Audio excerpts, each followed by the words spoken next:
Hello, everyone, and welcome back to another episode of Root to Rise Seeds for the Soul podcast. I'm your host, Meg, and today I had the absolute pleasure of talking to Vanessa Mitera.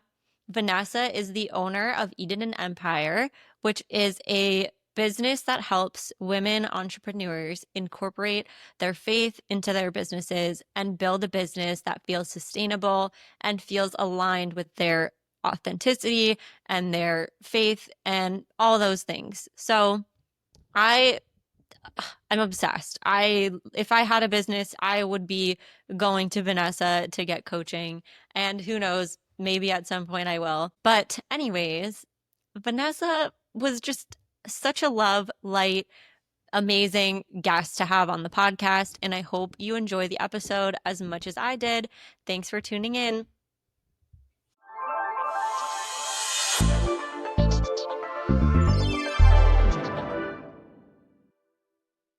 Welcome, Vanessa, to the podcast. I'm so excited to have you on today. Yay! I am so thrilled to be able to talk about what we're talking about today. So, thank you so much for having me. Of course. I want to start by talking about your business. So, you're the founder of Eden and Empire. So, can you talk about what that is and what you do with your business? Yeah, so Eden and Empire is a sub community within my larger business that I have. So, I am a brand and marketing specialist. And so, what I do is I help businesses strategize. And really, what I found is that there was this need for women to just go a little bit deeper. And I noticed this. It probably began within my own personal life, but I noticed that there was just this gap between business and faith. And I really wanted to merge the two together because I don't believe that they should be separate. I believe that they are meant to be integrated as one because, who I am in my business isn't separate in who I am with my family. And I wanted a way to make sure that my values were being instilled in every area of my life. So what we do within Eden and Empire is we really help women, of course, with the branding and market strategy aspect of that, but also to figure out how can I run a sustainable business and grow in a way that isn't just 100% revenue driven and having to sacrifice pieces of ourselves in order to accomplish what we want. And I think a lot of times in business we have that mentality of like hustle, hustle, hustle. And where I believe that God is telling us, still honor the things that I've given you in life. Let's figure out a way to do that and still serve with an impact. So that's what we do with the community. It's just an online global community that we kind of work through together with that. Love that. I think that's great. And I love the name Eden and Empire. Was there any inspiration behind that? Like, how did you come up with the name? Is there any story there? It's probably not like super clever, but like I love when things are the same letter. Mm, And then I knew that what we were doing is building empires, like businesses that are, focused on building a legacy. And then I wanted to integrate God into it. So I typed into Chat GTP. I'm like, I want all these things. What can we do? And then it kind of came up with variations. And then I finally was like, what if we did this and this? This is perfect. So, and then I think I love when there's two letters the same because when I'm creating logos, they kind of just flow a little bit yes. nicer. So nothing super clever. It didn't derive from anything super personal. Well, it has a great ring to it, so I love the Thank name. you. Thank you. So I know you mentioned that you do marketing and branding. So can you talk about your journey as it relates to that, and then if you've always had faith in your life or if you came to it at a later point? Yeah, so I've always had faith in some respects, well, in all ways, but I would say that I wasn't as much in my faith when I was younger as I am today. When I first started out, like out of high school, I planned to be a doctor. So this is totally separate from what I'm doing now. And I believe that God really showed me that, he closed a door for me that was never meant for me. I was working two jobs trying to take classes online, and quickly I realized, okay, you're going to fail out of all of your classes because that's not sustainable at all. And so maybe there was a piece of that that showed me like you cannot build in a way that you are constantly burnt out to achieve the things that you want. And So, I was doing that and then I kept getting waitlisted for all of these programs. Finally, I said I can't continue, just putting my life on hold for the potential of, getting waitlisted again. And I had gotten a job in corporate and I was doing compliance investigations. So, completely separate as well. We dealt a lot with like terrorist financing, financial crimes, like all of these, behind the scenes in the online space. And I really enjoyed what I did. And I worked for an amazing company, but I felt like I was just staying where it was comfortable because of all of those things. And all the while, I had my first son. So I have two boys, and I really found a love of photography and photographing like all of those little moments. And so I stepped into the motherhood space of photography, did that for about 5 years. Then we had my second. I should backtrack. I did have a business where I was doing marketing for about 3 years, and I really liked that, but then stepped more into the photography space because that kind of took off and did that for a while until I had my second. And then God was like, you know what?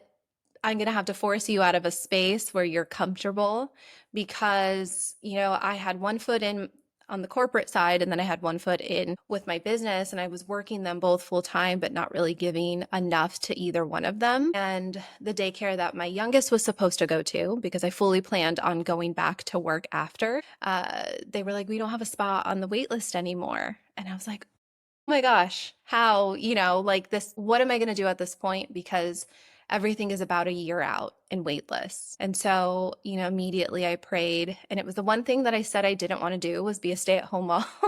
But I prayed and he was like, stay home. Mm, And so I listened.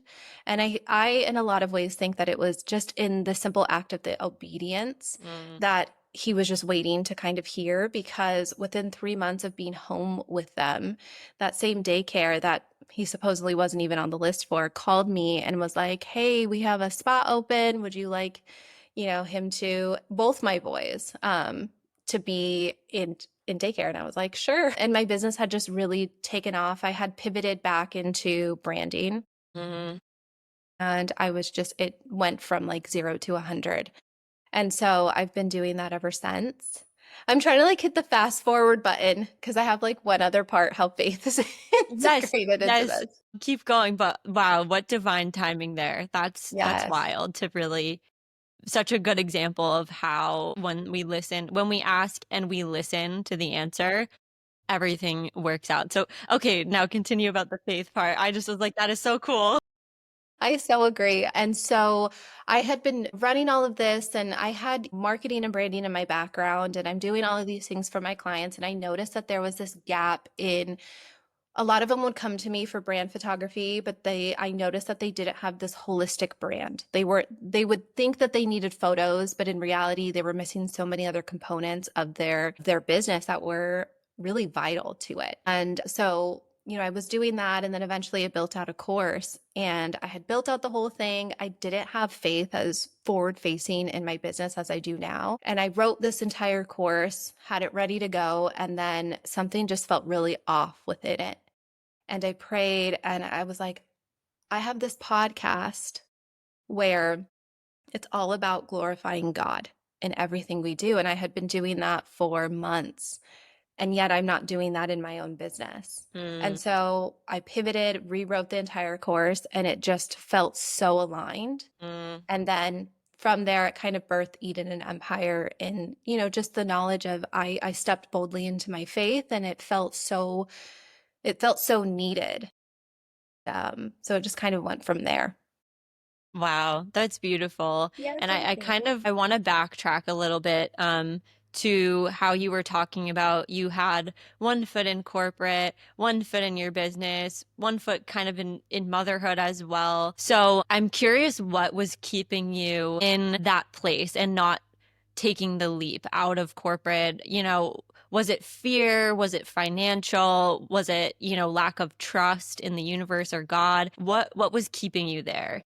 So to me, clearly, I know what it was. My husband is a business owner as well. And so I held incredible benefits. And so for me, it was stepping out, and it is a lack of faith as well, Mm, because just knowing that you're going to be provided for and that everything's going to be taken care of.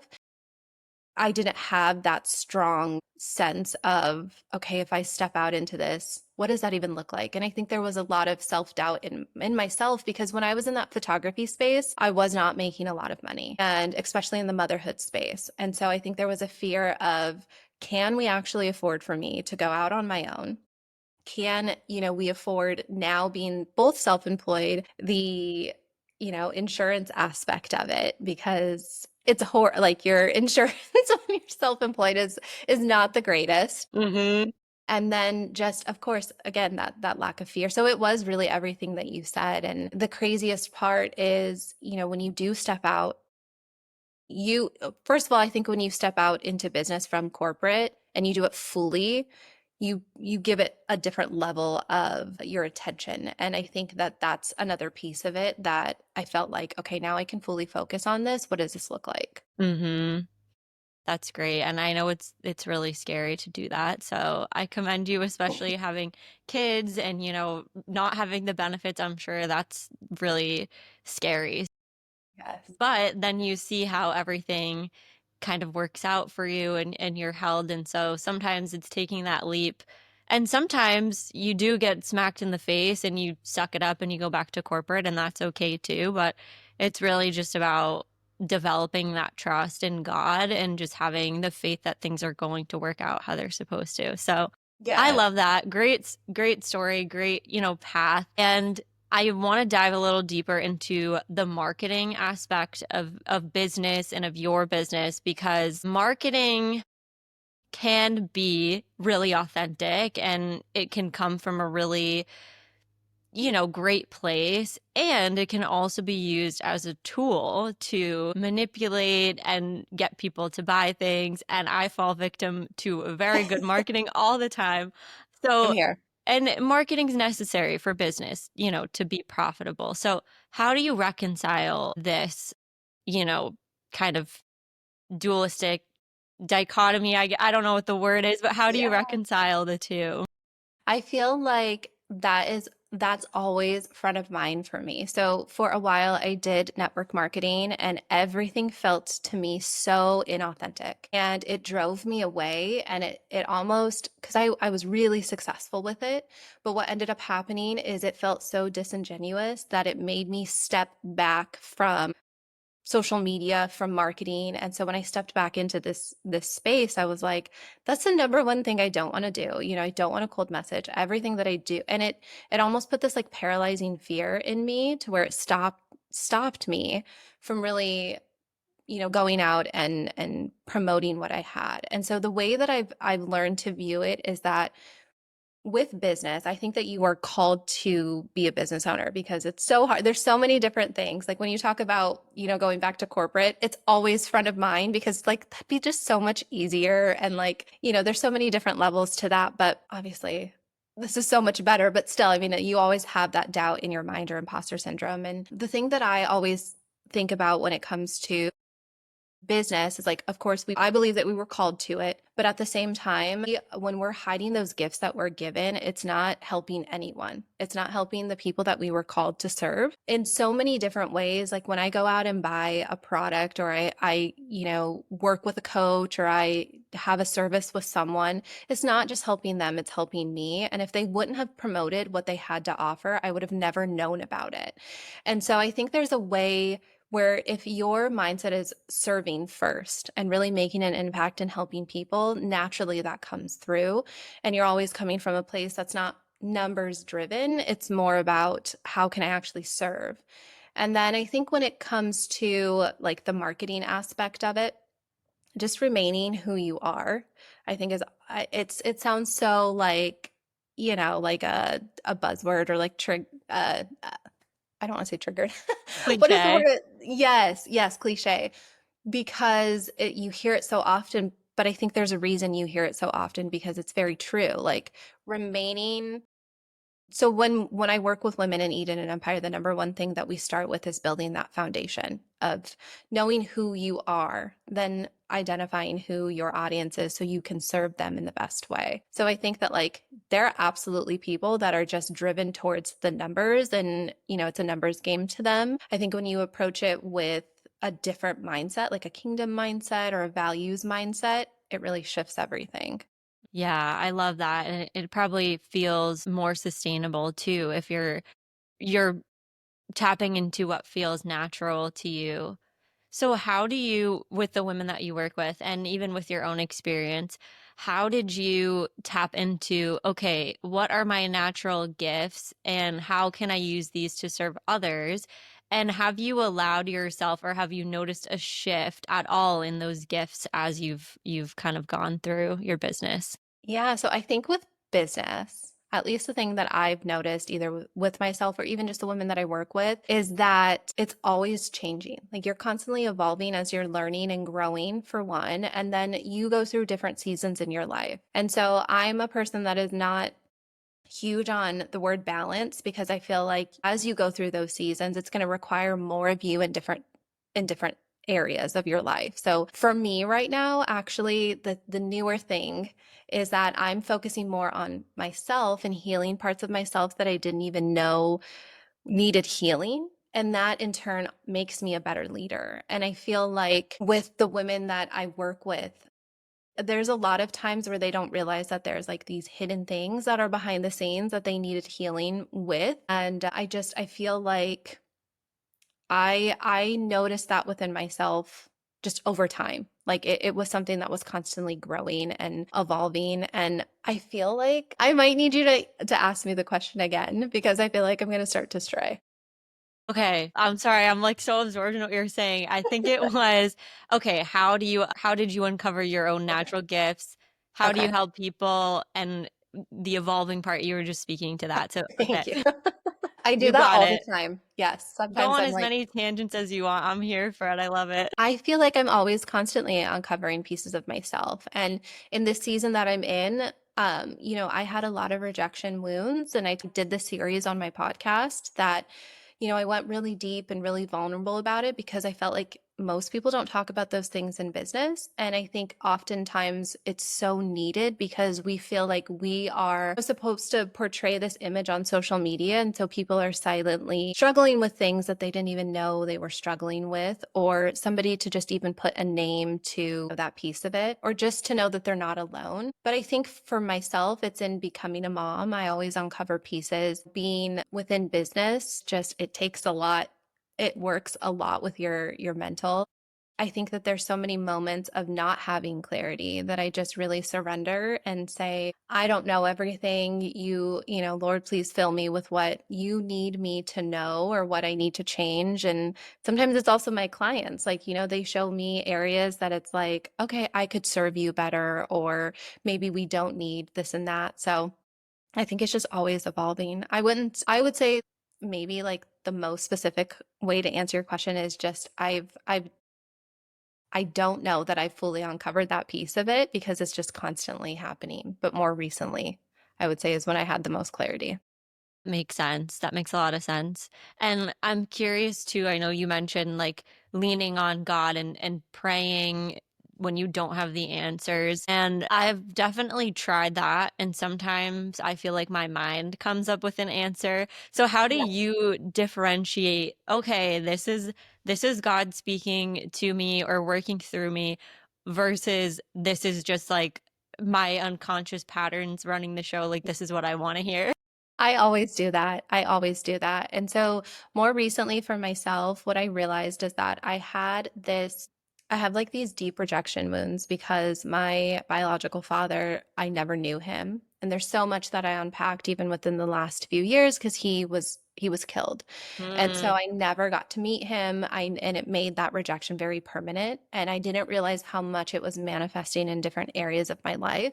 But one of the ways that it was is just seeking validation from other people constantly and people pleasing and just doing all of these things. And so it translated into I'm not worthy. And so every time I would hear like, things in my mind, I would be like, is this me or is this God? And I had what I was doing in my business is to glorify him. And so in my mind, I was like, this is the ultimate father, right? And I don't want to let him down. So am I actually hearing you clearly, or is it you telling me these things? And I think the thing about it is it's not bad to question. It's not bad to question what you're hearing and what you're experiencing because you're maintaining that relationship with him. And I think for myself, the way that I can validate it is through other people. People will come to me and they'll say something that, oh my gosh, that's confirmation of everything that I've been thinking, or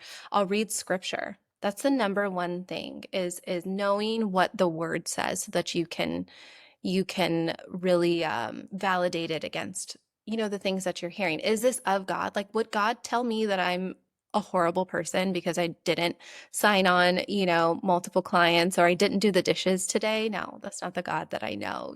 So being really grounded in scripture, like I've been in my faith as long as I can remember, but I'm not perfect. There's moments where I feel like God is silent. And that's what I had been experiencing within the past few months is I was like, are you mad at me? Did I do something like I didn't glorify you enough, or, I didn't build this part of my business in the right way? So then am I like Moses and I did one wrong thing and then, the promised land was taken away, quote unquote. But then it's when you base it on scripture, that's not accurate. Like that's not Yeah. how God is. Yeah. So that's how he shows up a lot for me is I see things recurring again and again and then base it on scripture and all that. So, what about for you? Do you have anything that pops up for you?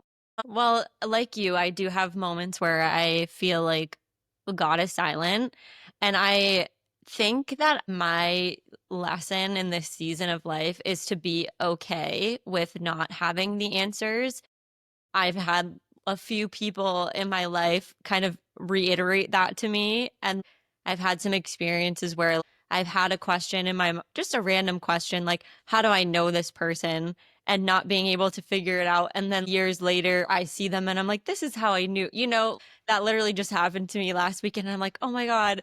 And it was just funny. I was like, okay, this is what I'm being taught is just you don't need to know. The answers will come Mm-mm. whenever they're ready to. And I kind of want to comment on what you said a little bit ago about how you were sharing on your podcast about your wounds, your rejection wound, and thank you for sharing that because that wound is a tricky one. I feel like it is kind of kept a little closer to the about like nobody wants to talk about it, but it's very real. And my partner and my aunt and uncle are marriage counselors like through the church.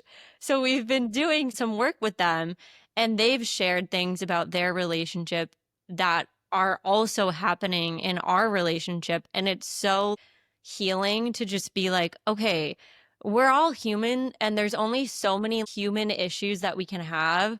So like more likely than not, we all have a little bit of everything. And so I love that. I think there's so much power in sharing.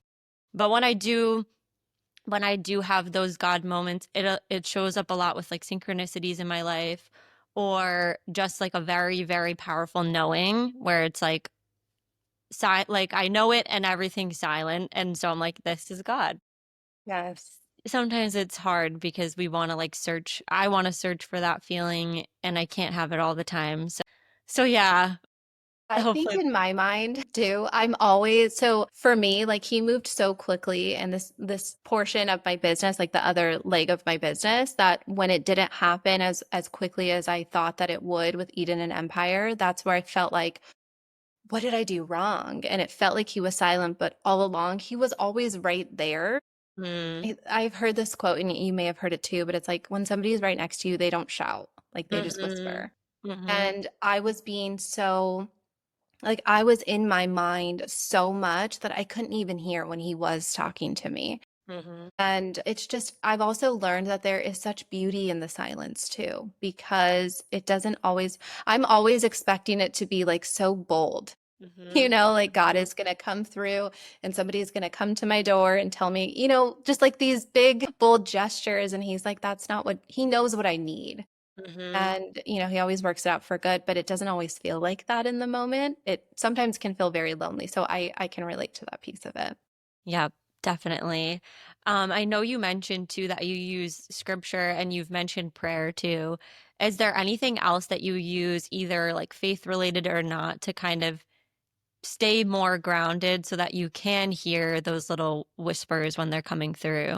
Yeah, so a lot of times I think maybe, and this is why I started Eden and Empire, is the community, because I feel like not necessarily my community, but just a community of people who are of faith, So I have my mom, so I always go to her, my husband or my aunt will I'll go to her, or like friends that I know that I'll say, am I being crazy? Like, is this actually, something that even makes any sense? And for me, I think that everything in the world is it's so conflicting. Like, you have so many things that the world is telling you, go faster, go, go find yourself, go this, go that. You could be anything you want to be, like all of these different things. And they all sound really great, but they're not necessarily what God has in store. And I think too, it can be really, especially in business, you see all these people that go so fast, they grow so quickly, and they're making all this crazy money. And the reality is that's not the norm. That's very rare for people to be at that level that quickly. And so I think that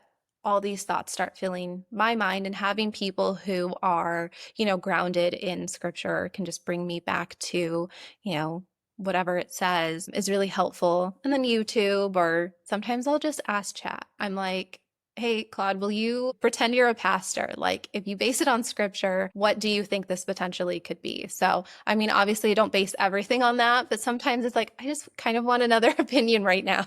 Yeah. Yep. Something objective. Yeah. Yeah. Yeah. Wow. I love that. And I love leaning on scripture because the Bible has so many good verses. I mean, the book is so old and it's been around forever. So obviously there's wisdom in it. Yes. And kind of going off what you said about how some people are going so fast and they're making all this money and their business objectively looks successful. Right. And I think, people who have faith or who feel spiritually connected to something, I think there's a lot of unraveling to do about wealth and abundance and how we can authentically create that. And I think I'm struggling with it myself too. I still work in corporate, but having this idea of like, oh, if I leave corporate, I have to, start a business and make all this money. And I've recently kind of been wondering, well, is that true? Or do I just need to make enough money to live the life that feels authentic to me? How do we reconcile this? Because obviously everybody wants a lot of money. That would be nice if we could all be rich, and I do think someday we all will be. But how do we incorporate our faith in this idea of more material wealth?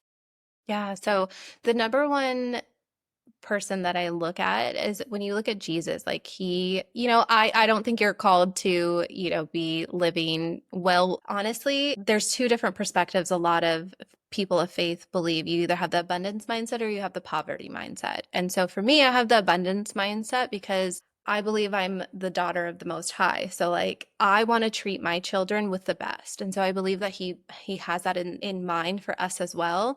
But I think there is a level of, what are you wanting the money for? What does that bring you? If you're wanting it, I think that's what drives everything, is people think that money is going to mean XYZ.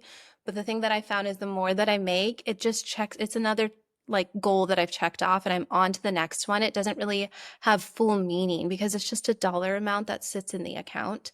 When it comes to corporate, the thing that I will say is I'm in two mindsets. So I'm in the mindset of, yes, I believe that when you fully step into your business, you can give it a different level of attention, and there's that level of risk that is so different than when you're, in corporate and you have that to fall back on. But at the same time, I'm a huge advocate of making sure that you have a sustainable business so that it doesn't have to be, making crazy money, but it takes the stress off of you and your business if you know that you can build and you can reinvest back into it to grow it.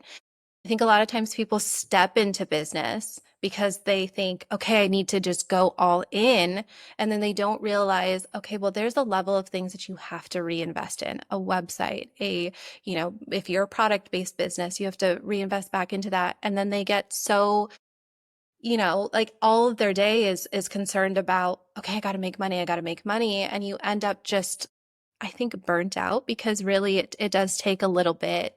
And we have that mentality of, okay, grow. And if you work harder, then this will happen and this will happen. And it just doesn't, I don't really think, and all the women that I've worked with and just my own experience, you can run a successful business and it will happen, but there's so many other factors that come into play.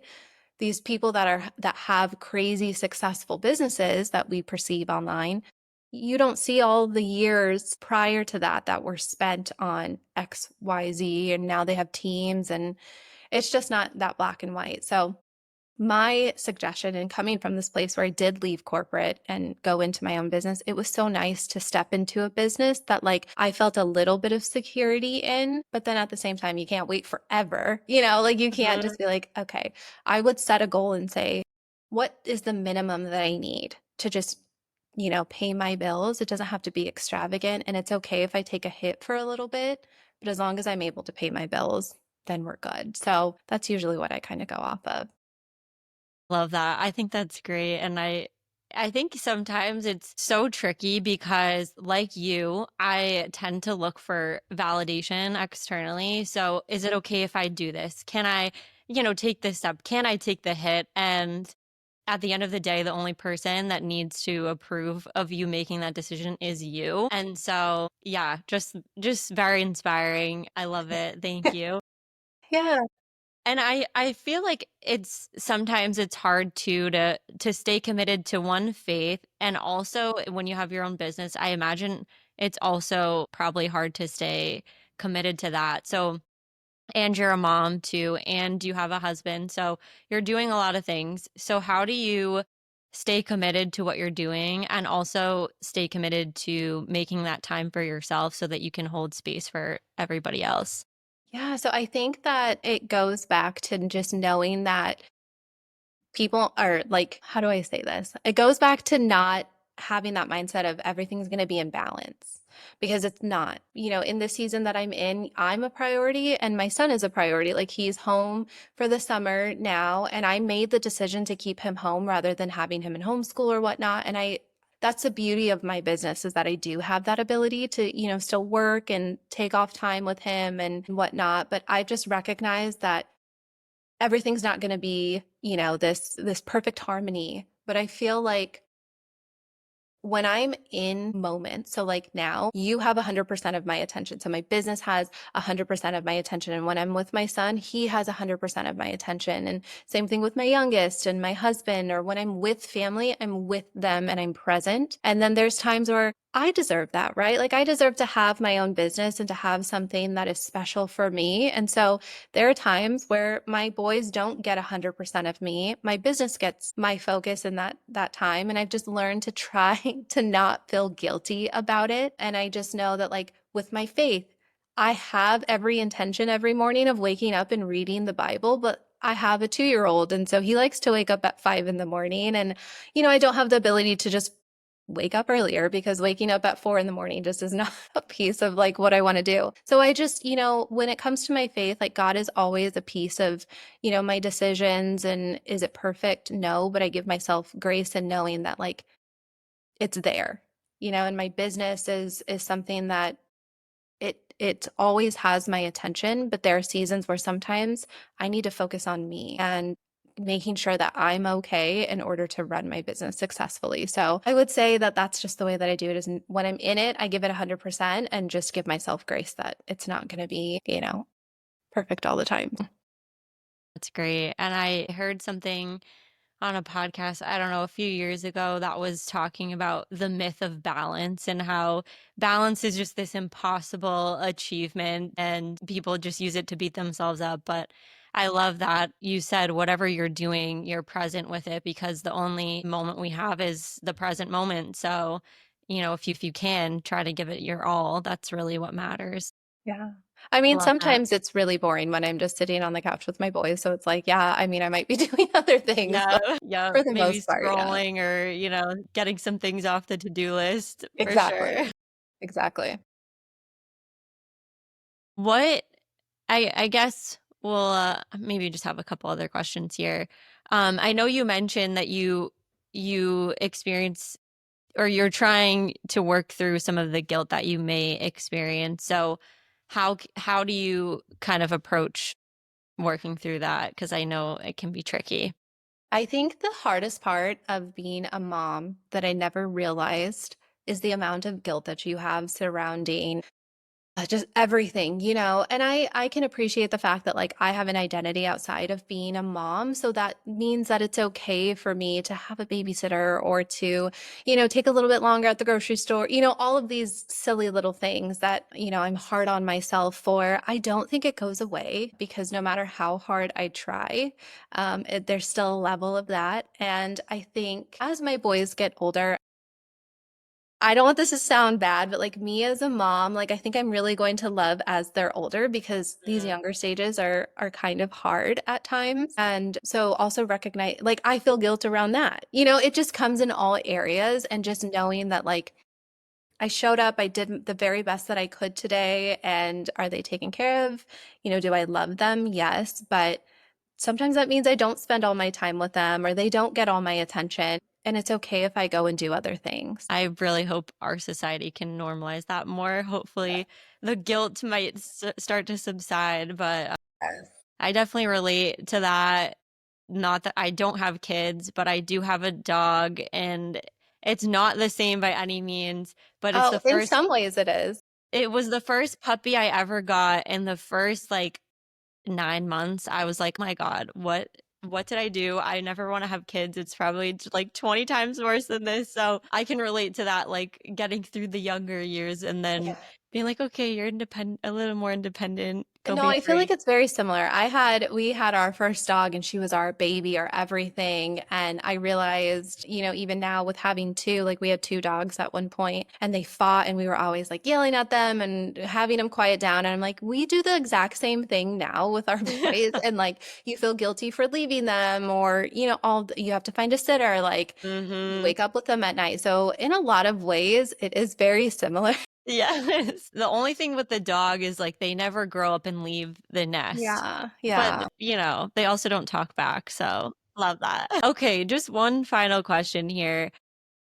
For anyone who's maybe looking to start a business, who's unsure what to do, or they're not sure how to incorporate their faith into, what they want for their business, what advice would you give for them? Yeah. So, first off, I feel like if you have the desire, that's to me where it starts off. I think God places that desire or whatever your faith is, right? It might not be God, it might be a different belief, but I feel like you feel called to start a business, right? And I think that you have to kind of listen to that piece of it because not everybody is called to do that. It's very difficult. And going into it knowing that it's not going to be perfect, but there's so many perks that come with being a business owner that make it so worth it.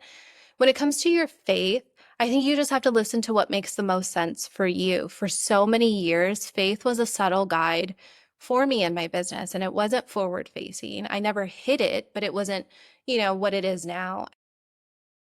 The women that I work with, not everybody has, faith as a piece of the forefront of their business. They're not as bold within it, and that's totally okay. I think that as long as you are incorporating what your faith looks like, that can be your values and the way that you serve your clients, the special gifts and talents that you bring to the table, those are gifts. And that's something unique that you possess. And so I think as long as you're honoring those things and sharing it with the world, it doesn't have to be bold and crazy, out there for you to incorporate your faith into it. I think just going and and the way that I do it is God is my business partner, right? Like he helps me with my decisions. I read scripture and I base it off of that. He gave me, such guidance through the Bible. And I think that that's what I look to. And then I try to treat my clients with that same respect and serve them in the best way that I can. So that would be my suggestion. And then just do it scared, even if it doesn't feel like you have all the cards out on the table or like not everything's aligned. It won't be. It will always ebb and flow with business. Well, that's great. Thank you. I Yeah. love that. Okay, this is so great. And I'm sure a lot of people will be resonating with this conversation. So, for people that are interested and want to work with you or just see more about you, where's the best place for them to connect? Yeah, so on social, pretty much everywhere, it's at Mitera Branding. And then like on TikTok or LinkedIn or Facebook, it's just my first and last name, Vanessa Mitera. Eden and Empire goes through cohorts. And so, the doors aren't always open, but on the Eden and Empire site, we are always, putting updates and whatnot through there. Thank you so much, Vanessa. I appreciate it. Yeah, thank you so much. It was so fun. I loved your energy and it was so calming. So thank you. Got you. Thank you.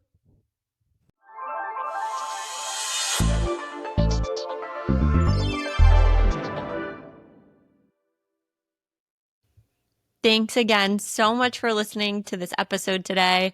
Hopefully, this episode gave you some inspiration. And one thing that I really loved and will take away is that not all of the pieces need to be aligned. Not everything needs to be perfect before taking a next step and taking an action. So, if you're feeling called to take an action and you're worried about not every single piece being into place, like Vanessa said, not everything will always be in place. And sometimes it's just about having that faith, taking that leap, whatever that action is. So, thanks again for listening. I will link everything for Vanessa in the show notes, and I hope you enjoyed. Much love to you all.